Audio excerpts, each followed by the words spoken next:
Welcome to the next episode of the CAPB Podcast. I am honoured and delighted to inform you that we have Steve Kelly, the founder of Southwest Survival, currently still serving in 29 Commando Royal Artillery, soon to be a veteran.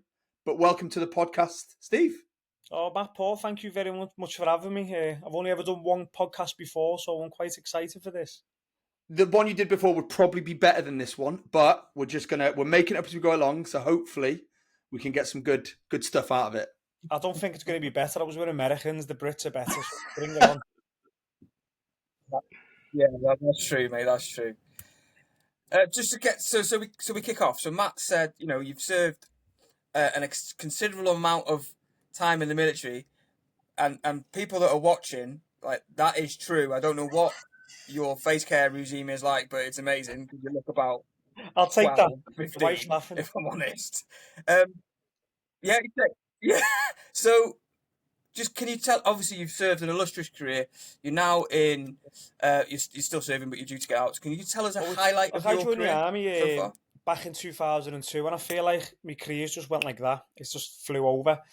And the highlight of my career, I've got two highlights to be honest. It was passing my commando training, all them 20 odd years ago, getting my green beret when I was a young lad.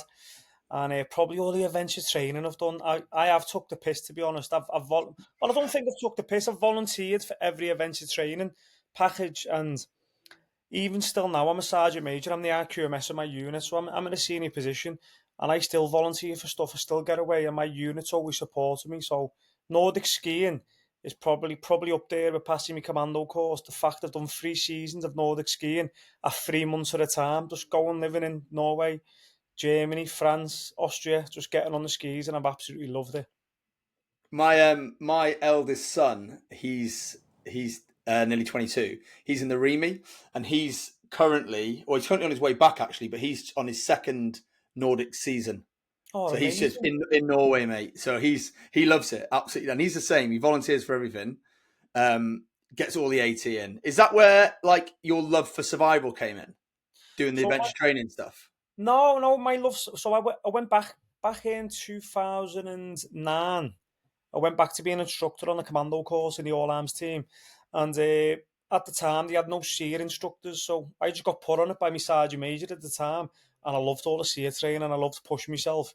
Then I just went from there. I ended up doing the desert SEER course in the Mojave Desert, learning how to survive off the land in the jungle, the Arctic, and I just absolutely loved it ever since. And I've always wanted to test myself, and in my position, I was an RQMS. I sit behind the desk most of the time. That's why I don't mind volunteering for stuff, and I want to see if I've still got the grip between my teeth, and that's where the survivals come from. Let's go and do a SEER course. No one wants to do it. No one wants to get wet and cold, but I'll go and do it, and that's where it's come from.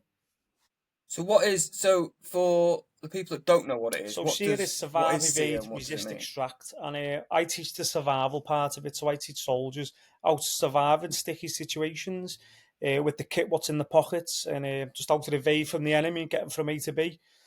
But I've progressed from that, from doing that from 2009, and obviously being a little scrope running around Liverpool. I've been surviving since I was a little scrope back in Bootle, running away from the police. But since being a kid, I've always loved the outdoors, and over the years, I've just progressed with it within the civilian industry as well by doing loads of civilian courses, using my learning credits, and I've just loved it and I've excelled with it. It's crazy, like how the military does that. You know what I mean? It's like you join the army from like Merseyside. Yeah. You've joined the army, and like it's introduced you to a skill set or an area where now you're a subject matter expert in. Yeah. And it's one of the things that the military, like, it blows my mind. You see people who represent Team GB in certain sports that they would have never had the opportunity if they hadn't joined the military. And I think it's fascinating, mate. It's absolutely fascinating. And do you know what? When I was an instructor on the commando course, and I'd done a post on Facebook maybe a week ago, and just giving a shout out to my sergeant major Pete Simmons, who pushed me on it. He said, "Let's go and get you on the SEER course. Let's see what you've got, and you can do all the survival training through commando training." And I literally give him a shout out. The fact that from doing all my survival and sharing all my posts on social media and getting picked up by Discovery Channel, all because of the military. And I just had to give a shout out to Pete for pushing me when I was a younger lad, when I was a full screw on the commando course, and I'm forever grateful for it. you mentioned something there that we will get onto. Yeah. We will get onto. But the first thing I want to look at, or certainly want to talk about, is you've learnt this skill set. You're coming towards the end of your colour service. Yep. Next year. At what point did you think I can utilise a skill set that I've been using in the military for 15 years, and I can make that into a viable business when I leave? Because like Paul and I talk about a lot, leaving the military is a harrowing time anyway. You're worried about a job, you're worried about mortgage, you're worried about whatever. So people look for jobs, but to do that and throw it all into a business is a huge risk. And when did that happen? When did Southwest Survival come into essence, mate? So I've always been quite entrepreneurial. I love looking at my GCSEs. My GCSEs actually spell fudge, FUDGE, and I've always been quite proud of that. And I never had the best upbringing, and I never had the best skills in school, but I've always been quite motivated and driven. So back in 2009, I actually lost my eyesight in my right eye. So that's when I came back, got put on commando training as the instructor. Then I went from commando training to Harrogate, was an instructor at Harrogate. I went from Harrogate to the troop sergeant in Purbright. So I done 9 years back to back being an instructor, from commando training to phase 1, as a full screw in Harrogate, to phase 1 in Purbright as a troop sergeant. And in that period, when it first happened, when I came home, I never got blown up or nothing. I came home with a disease and I lost my eyesight. When that first happened, I was going to get not medically discharged, I was going to get Pat 10s, admin discharge with no payout. And they gave me like a 12-week lead time. And I had a newborn baby at the time. And I thought, fuck, I've got to look after my family. What am I good at? And but what I knew I was good at was fit. I was fit as fuck. So what I originally got into is I went and used my enhanced learning credits, my first set of enhanced learning credits, done a personal trainer's course. Then I ended up opening a gym. I had my own gym in Plymouth for years. Ended up splitting with the ex-wife. She got the gym. I kept my survival company. But I had my gym and we had a fitness boot camp. And I was hustling every night. I was finishing instructor on the commando course. Then I'd be doing boot camps. I'd be working for my mates' boot camps, doing all military style stuff. Then I ended up earning enough money to open up my own gym. And obviously I lost that when I split up with the ex-wife. She got the gym. I got my survival company. But what else I knew I was good at was I was tough. And I knew when I was an instructor on the commando course and I got put on SEER training, I thought, you know what, I actually enjoy all this. And then I used a second set of enhanced learning credits in the space of 2 years, and everyone forgets to use them. I used them after joining the army in 2002, and I used them in 2009, 2010. I was on my personal trainer's course. Then I booked onto my NFCE level 4 bushcraft and survival course. And it was a 2-3 year long course. I never ended up finishing it with them now because I was always busy with my unit. But at the time when I booked on it, I had a 12-week time where they were going to kick me out the military. Then I got looked after by the unit. I got a bracket made for my rifle so I could lean over, shoot with my left eye. And my regiment really looked after me. And I went to Birmingham, to Selly Hospital. I had a 2-man med board. And they reviewed me, and the regiment wanted to retain me because of all the instructor quals, being a nav instructor, skill at arms, drill instructor, SEER instructor, CBRN, CID. So I had all the quals to be in training, so they massively retained me. And I just got looked after by going to training units. But because I knew I was good at being in the outdoors, and I ended up setting up Southwest Survival. Originally it was called Devon Survival. And all I was doing was just sharing all my content on social media of all the crazy stuff I was doing through SEER training. Then I started getting messages off lads saying, oh, would you ever do a birthday party? And I thought, yeah. And that's when I started looking at, a couple of months later, looking at using my enhanced learning credits and getting a civic qual out of it. But I was doing all these birthday parties, stag do's, off the whim, just because of a Facebook page. Then I thought, you know what, I'm going to look at turning this into a business. So probably 2015, so this is years later now. Officially, I was a troop sergeant in Purbright, and I was still getting all these requests by all military lads. Can you take me my daughter's birthday party? Can you do a stag do? And I was doing all these jobs, earning good money. And coming back from Purbright, I was speaking to one of my mates who left my regiment, and he was giving me loads of ideas, going, why don't you set it up properly? And that's when Southwest Survival came alive as a sole trader back in 2015. I redesigned it all, rebranded it, got a website. Then 2019, which is not even that long ago, I ended up turning into a limited company while still serving, and I've just been hustling ever since. Steve, there's two things, right? First of all, I love it, mate. There are so many of the veterans who have come on the podcast who have the same just drive, mate. They have a drive for success. They have that raw grit and determination. Think, this is my idea. I'm going to make it work. Mega, mate. Kids' birthday parties and your survival skills. And straight away when you say it, I'm imagining 7-year-olds, mate, and you skinning rabbits. I can't see that, mate. I'm like, wow. I'm quite good though with the kids ones. So I've learned over the years, kids in schools don't want that. So what I do with it, if you ever look at Southwest Survival's Instagram or Facebook, with me reels, what I do with it, it's always marshmallows and insects with kids. But anything older, when I'm looking at 16-year-olds, that's when we're doing the rabbits and squirrels. When we're doing stag do's, we might get some live sheep in and go to that level, and it gets a bit rougher and rougher, depending on what clients and what the lads want. Most of the time, though, believe it or not, I do a majority of military people's events for free, just to let you know. So say you're in my unit, Matt, and you've got kids and you go, Steve, I'm looking at doing a birthday party. I'm like, that sounds. They go, how much? I go, as long as you give me a 5-star review on Google, I'll do it for free. As long as you pay the National Trust me 50 quid to be on the land, you get all the food for the kids. I'll turn up for free and do an event for 5-6 hours. But as long as you tell all the parents to give me a 5-star review, so that's what I actually do for all the military lads for free. That's mega, mate. So that's awesome. That's like it's that camaraderie, it's that giving back to the community, isn't it? It's giving back to. Yeah. It's like we're all in it together. It's just that's amazing, mate. Honestly, although I'd have loved it if you'd have come round to a birthday party. Lads in the same boat as us, aren't they? They're all trying to save a bit of money. They're trying to look after the kids. And if I can help them being mates, and all they need to do is say to all the families and parents, just go and give them a 5-star review, and I'll do that because I'm getting paid by the military.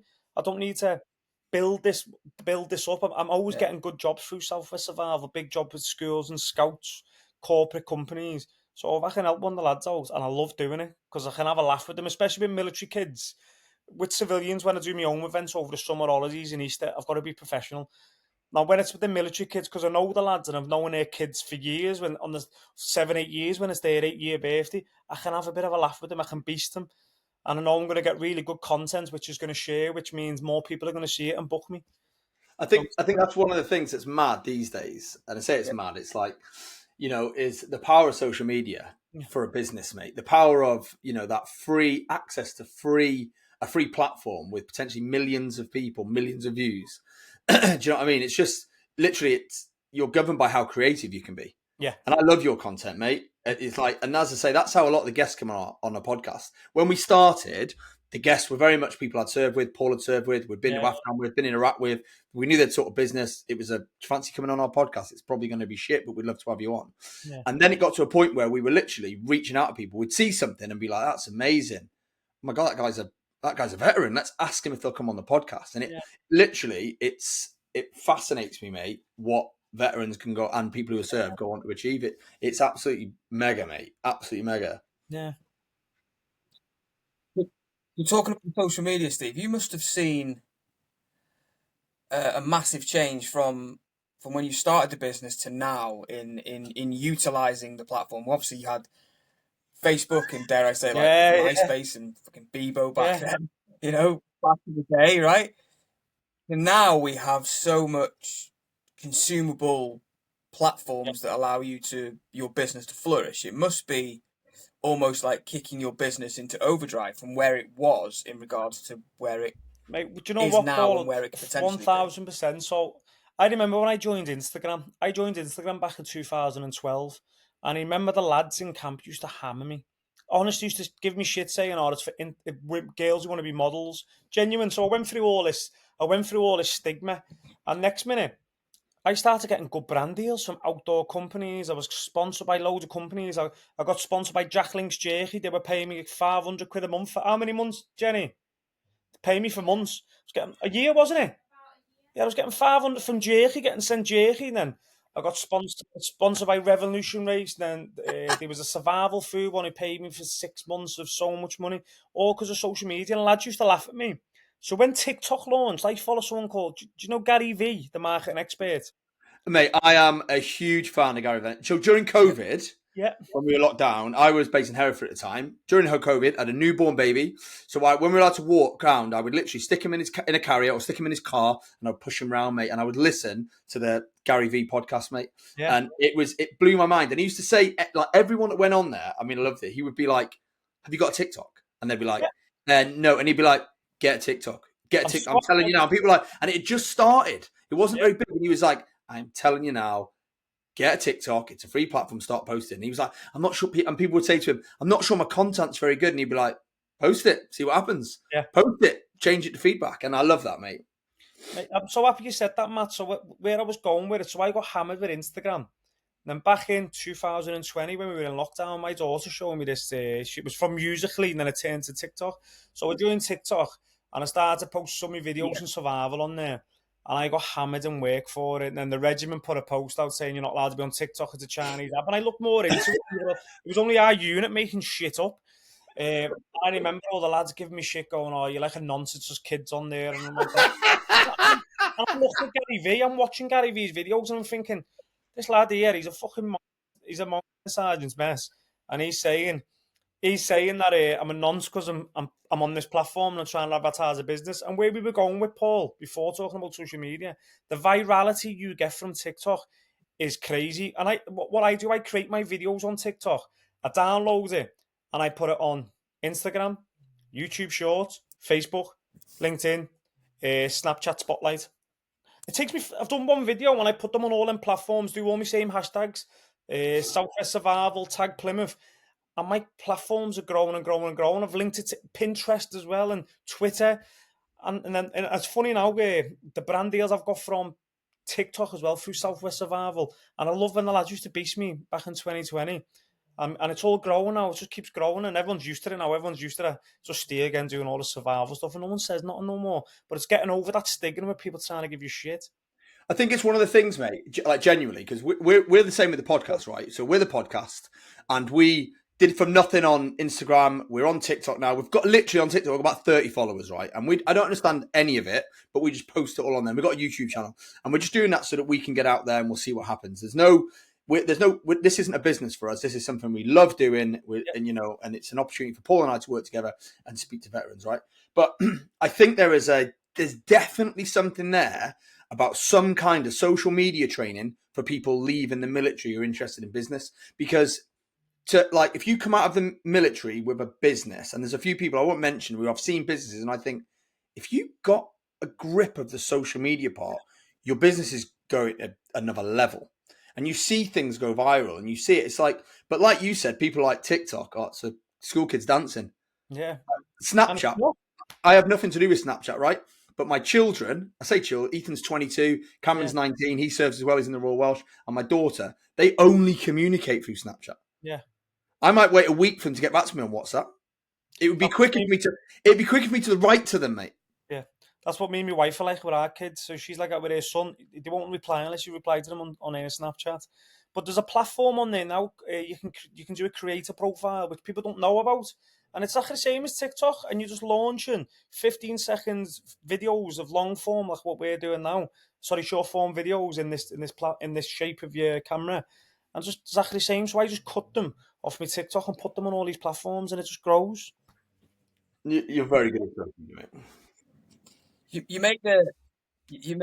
You mentioned something that kind of sticks with me, and it still does now, and I've mentioned it on previous episodes. It's the stigma of putting yourself out there on a platform, right? Because we are, whether we like it or not, okay, we're quite humble in the military in what we do, right? Because we're just doing our job, right? Okay, we're just doing this, and other people outside that haven't lived the life, because it is a life, not a job, don't really understand that. They go, "Oh my God, it's fucking amazing," and you're going, "Yeah, but it was 3 weeks in Poland on exercise. It wasn't, it wasn't great.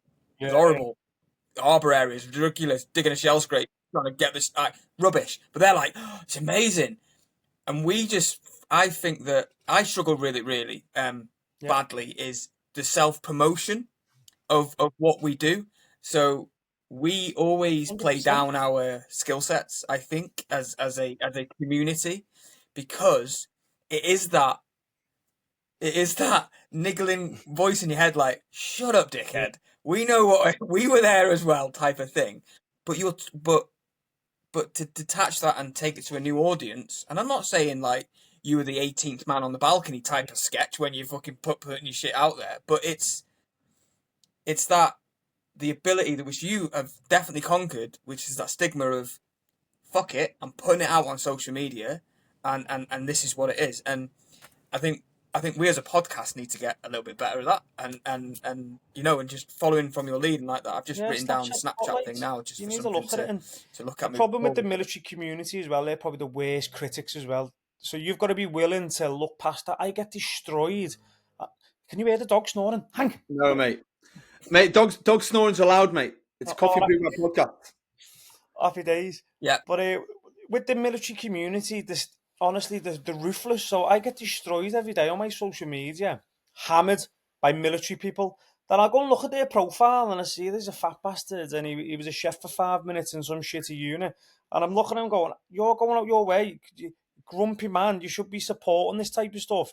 And people are worried about that. People are putting themselves out because they're worried what someone's going to say. And like I said, the military community is bad. If you go and look at my Facebook page, and I post loads of my survival pits on there when I'm doing SEER training, I've got my military kit on, and I get destroyed all the time. And I'm like, what is wrong with these lads? I'm just trying to build a brand and business. And the ex-military lads going on about beards and that now, absolute disgrace in my day. What happens if you get a nuclear attack? I just reply back, you shave. Yeah, you shave according to the threat. I'd shave before, but they're ruthless and people are so scared to put themselves out there.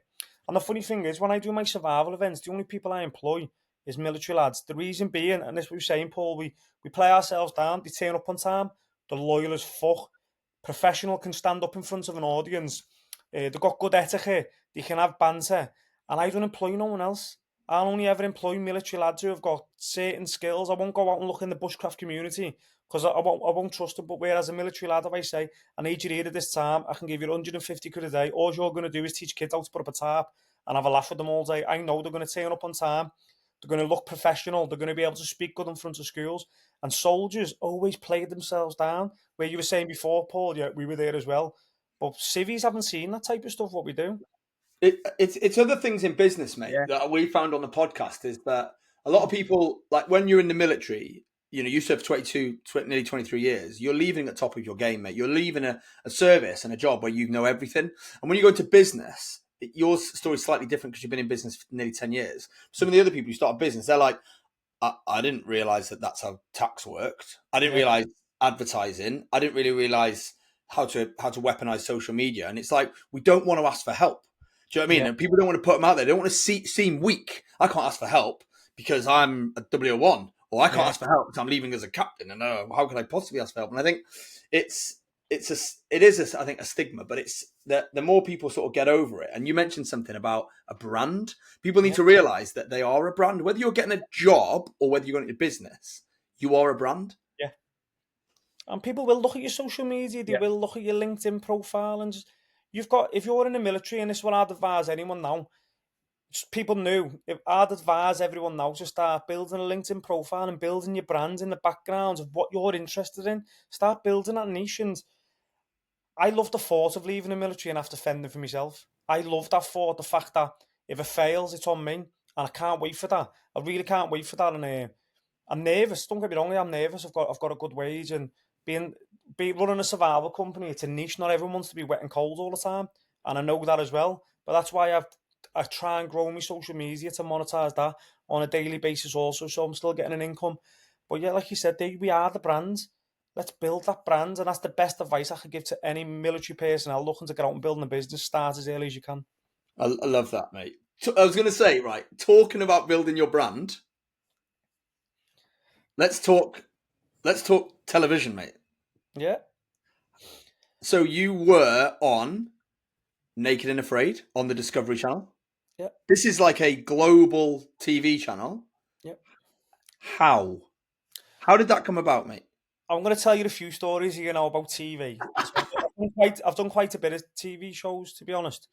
So my first TV show I ever did was back in 2000 and 15, 16. I got contacted on my YouTube channel by producers from Warner Brothers, and they were looking for outdoor enthusiasts who wants to compete on a game show, and the show was called No Time to Lose. So they put me through casting, and I didn't think nothing of it. And I went and spoke to my battery commander at the time. I said, I thought it was some terrorist at first, to be honest. And I said, I've been casted for this. If I get picked, I'm allowed to go on it. And he said, how long's it for? I said 7 weeks in South Africa. And he said, yeah, I'll speak to the CEO. And that was it.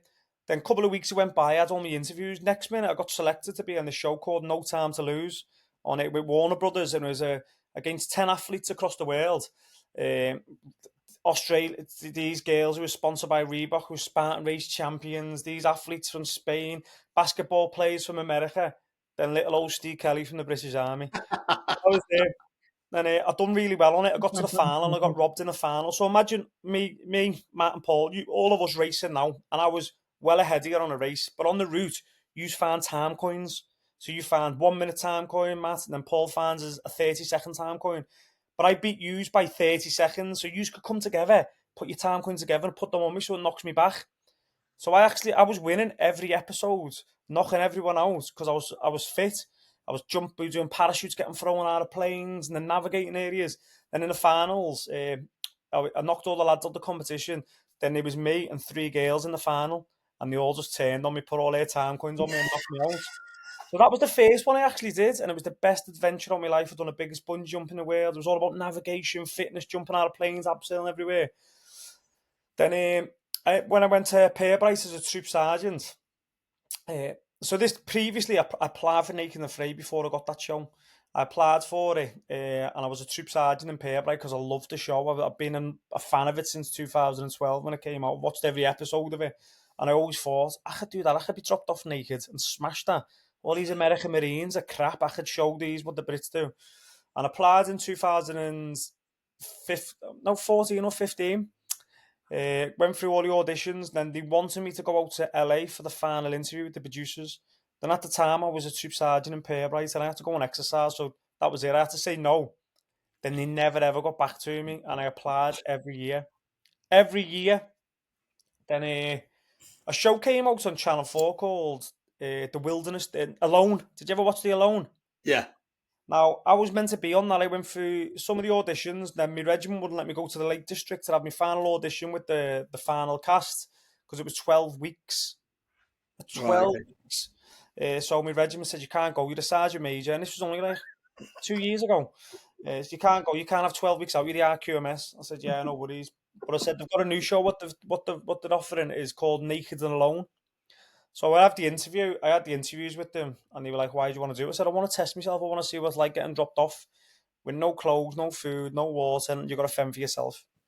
So they said, do you know anyone else who wants to do it? I said, no, I put my wife onto it. I said, yeah, my wife would do it with me. Then me and my wife were on Channel 4 national TV, and there's no Blair on it either. So don't laugh at me if you watch it. I was cold. I'll find it. I was a cold man. And so the show was called Naked Alone, Racing to Get Home. And me and my wife filmed the last episode, but we ended up being the premiere because how much shit we did. We ended up being the premiere, and my wife was on all the morning channels, speaking to all Good Morning Britain or whatever on all that, and we smashed it. We done really well over it, and we got dropped off in Scotland 3 days, totally naked, and had to live off the land and race other survival competitors. Then from there, I was at the bushcraft show with my mates who have done Naked and Afraid. I was there at the bushcraft show up in the Midlands, and I was absolutely bladdered, drunk in the background. And they were doing a Facebook Live in this Naked and Afraid group, and they were talking about they need to get me still on there, and I was absolutely bladdered. And I turned around on the camera and said, "Get me on there, and I'll show you Americans. I'll rip a bear's head off with my teeth." And that was it. That was it. Then next minute, the producer contacted me, and then before you know it, I was out in the Amazon jungle. 21 days in Colombia, living off the land. And this is what my wife got made for me. So that was my necklace, my bag, my map. And that's my frame. And yeah, absolutely crazy experience. Banging. Mate, honestly, it's like you're some kind of like Merseyside Bear Grylls, man. Is that the plan? My goal is to take over Bear Grylls. I think they need a working class lad on there. Yes, exactly that. Who's the other one? Ed. Stafford. Ed, yeah, mate. Yeah, he's done some well cool stuff, man. Yeah, I'm a big Is fan that of him as well. is the plan, Steve? I mean, we'll come to what's next for Steve Kelly and Southwest Survival soon. But for you, is the plan to pursue that and go, I want to be in the public eye, I want to be doing those kind of shows, involved in TV, blah, blah, blah? Or is the plan to, I want to really push doing stuff in the UK with, or maybe what further afield, probably with Southwest Survival? What's the preference? So my actual goal is I do want to run my survival company, but I want to work in TV in the background. I want to be the survival specialist who sets the events up and go home. That's what I really want to do. If you need someone to come with you, mate, all over the world, we can like a podcast. We could do that. Do you know what I mean? I'm just podcasting all the way around. We can do that. I make really bang average cups of tea. Banter's average, mate. Iffy, and I spent 23 years in a med corps, mate. So if you need plaster sticking on, I got you, mate. Oh, mate, happy days. That's what we need. God, yeah. If you need a scab lifting, mate, it's like the naked and afraid stuff, mate. Honestly. Like it's some of the pictures. It looks like you are in utter turmoil, with mozzie bites, and mate, that must have been two things. It must have been, first of all, really uncomfortable and hideous, but secondly, it's like being naked. Do you know what I mean? It's like it's a weirdness, isn't it? You make you feel so vulnerable. It must have been it must have been a bit mad. Not on a squadron bar, it's not. Definitely not. It's normal. I'm just going to chip in here, right? I reckon you absolutely fucking loved it, Steve. I loved every second of it, even when I was getting bit, because I felt alive. And don't get me wrong, when I was getting bit every day, the producers would come up to me and the medics would check me and they're like, "Are you all right?" And inside, I was crying with them bites. But I didn't. And every day I was like, "I'm sound, I'm good," and I'd smile. But inside, I was fucking crying because the pain and the itching, and my body went into some shock. My feet started swelling up, and they were like, "That we're gonna have to medically tap you." And I'm like, "No, you're not. I've done harder stuff like this in my life. I've operated in jungles all over the world. I'm all right." And they were like, "We might have to medically tap you unless that swelling goes down." So what I did, I built a bench. So if you watch it, it's on season 17, episode 5. If you've got Discovery Channel, and if you're watching my episode, I built a bench and all that, and I had my feet up. And my swelling ended up going down, and my body just adapted to it. But it was hard to walk for the first week. It was hard to walk. I was just swelling up, standing on thorns, getting bit by insects. But I knew at the time nothing was going to take me out of that, because I really wanted to do that challenge back in 2015. I should have been the first Brit, but I'm the first British person who's done it. I should have been the first. But I had to show all the other Brits, because all the other Brits have let us down here and there. So I had to step up for the Brits and show the Americans that we are tough little cookies. But nothing was going to pull me off that challenge. And I knew it'd be a good advertising tool for my survival company. So when I go to schools now and I send my emails, I love it when I email them saying, "I've seen on Discovery Channel, Naked and Afraid, Extreme Survival Challenge. I can do talking, I can do this." And it's a family. The thing is as well, Naked and Afraid, a family TV show. It's all blared, whereas Naked and Alone was an adult TV show. There's no blare on it, and that was on after 9 o'clock in England. Like I said, don't laugh at me if you watch it. I was cold.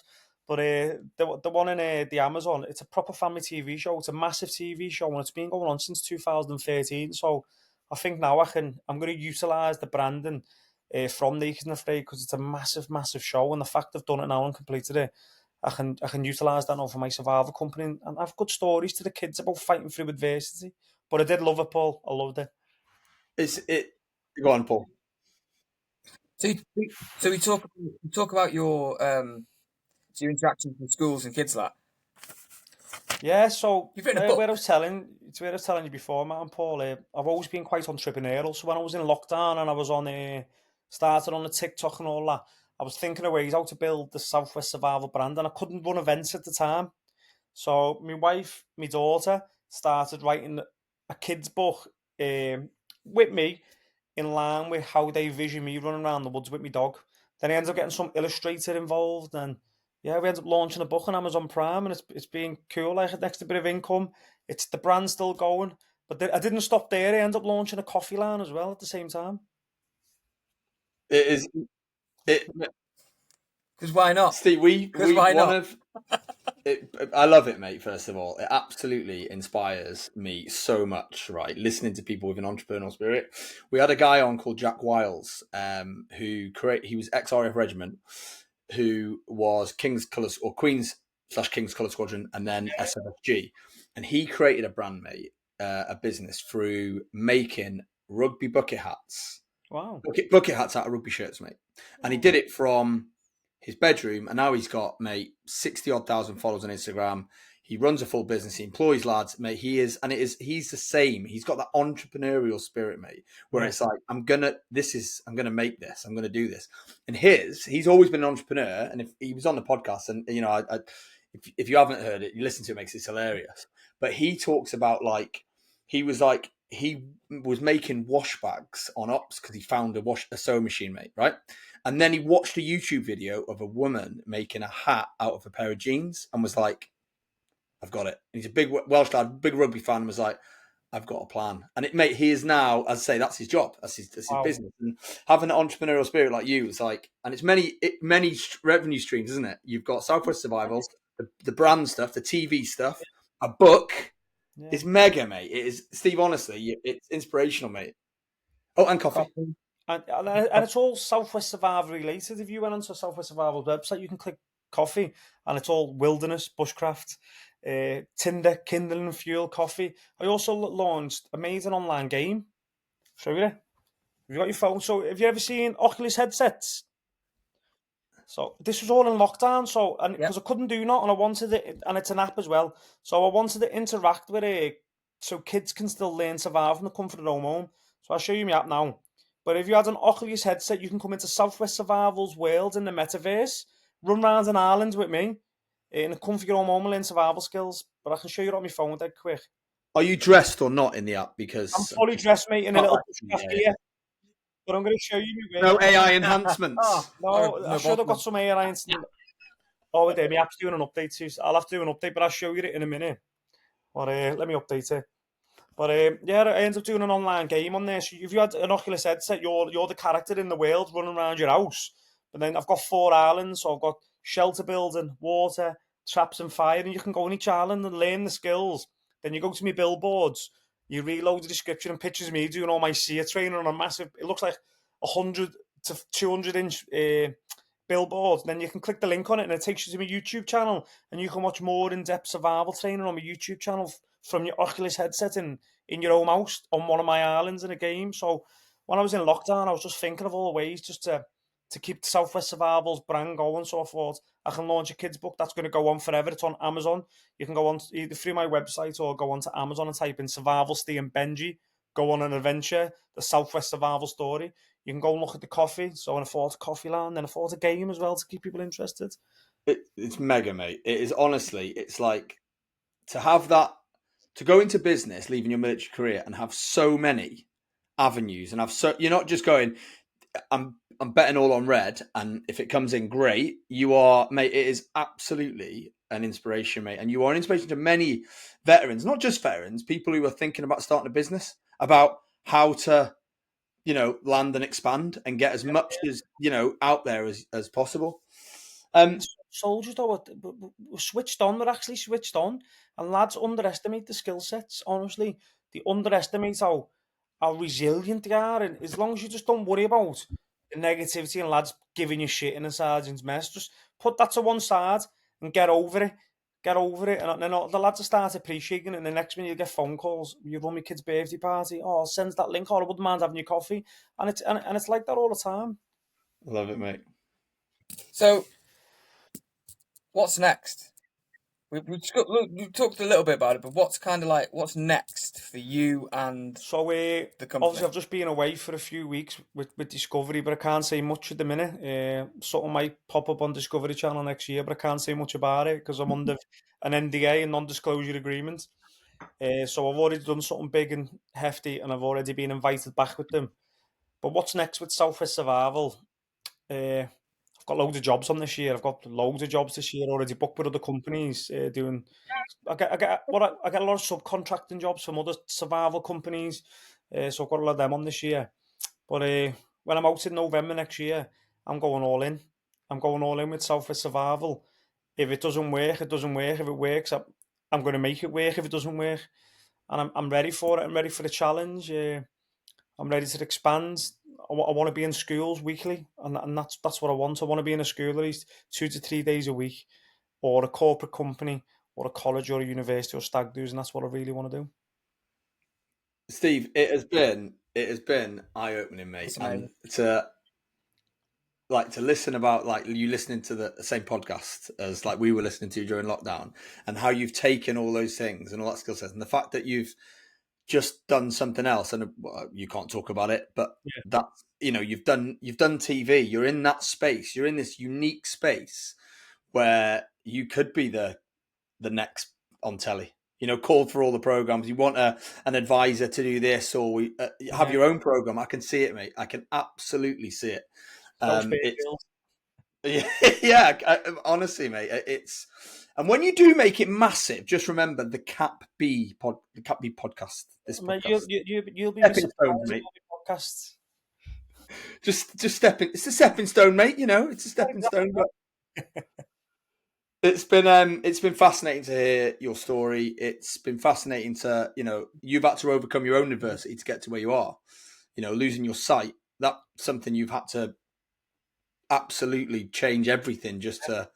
Not only in the military, but in life. And I think to do all that level of resilience and what you've achieved in a short space of time and what you're going to go on to achieve is incredible, Steve, mate. And we appreciate that you were busy. So giving the time up of an evening, mate, is to come on the podcast we really appreciate it, mate. No, likewise, Matt and Paul, honestly, thank you very much for having me on here. It's been an absolute pleasure, and it's been nice sharing the story with you of the crazy stuff I've been up to over the last few years. So it's been cool. It's like, yeah. And that's the point. That's the point of our podcast, right? We're here to highlight the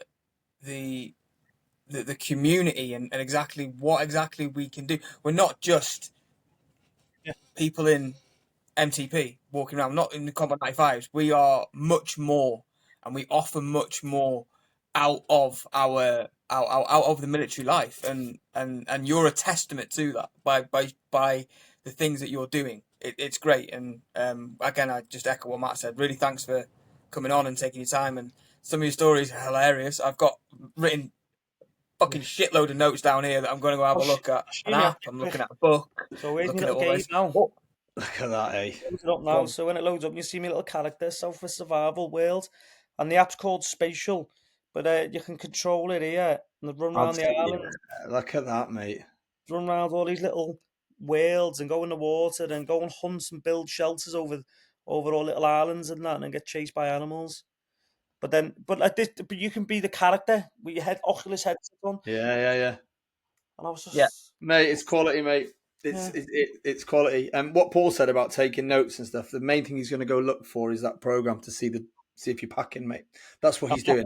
You're gonna laugh at me. Steve, thank you so much, mate. We'll speak to you soon, buddy. Oh, Matt, Paul, thank you very much for your time, and have a good Christmas and New Year. Thank you, mate.